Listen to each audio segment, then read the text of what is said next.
Kim Jong উন কাঁদছেন কেন? একজন স্বৈর শাসকের চোখে জল। উত্তর কোরিয়ার নেতাদের সবসময় দেবতার মতো আচরণ করা হয়। তাদের ছবির সামনে মাথা নত করতে হয়, তাদের নাম উচ্চারণ করতে হয় সম্মানের সাথে। তাদের সামনে কাদা তো দূরের কথা, সরাসরি চোখও তোলা যায় না। কিন্তু সম্প্রতি কিম জং উন নিজেই প্রকাশ্যে কাঁদছেন, আর এই দৃশ্য দেখে পুরো দুনিয়া অবাক হয়ে গেছে। একবার তাকে দেখা গেছে উত্তর কোরিয়ার নাগরিকদের বেশি বেশি সন্তান নেয়ার আহ্বান জানাতে গিয়ে কাঁদতে। আরেকবার দেখা গেছে তিনি সৈনিকদের কাছে ক্ষমা চাইছেন এবং চোখ মুছছেন।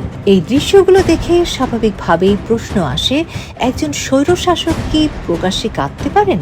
এটা কি তার ভাবমূর্তি নষ্ট করে না? আসলে ব্যাপারটা অতটা সহজ নয়। উত্তর কোরিয়ার নেতাদের একটা নির্দিষ্ট ভাবমূর্তি ধরে রাখতে হয় ঠিকই, কিন্তু সেই সাথে তাদের নাগরিকদের আনুগত্যও ধরে রাখতে হয়।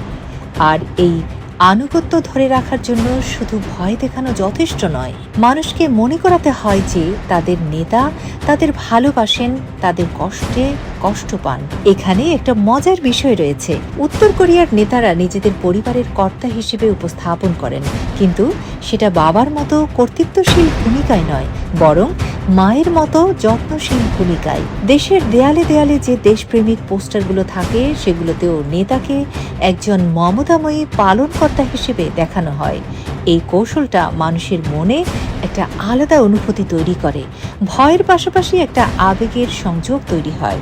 এই কারণেই সম্প্রতি কিম জং উনকে তার 10 বছরের মেয়ের সাথে বেশি বেশি দেখা যাচ্ছে।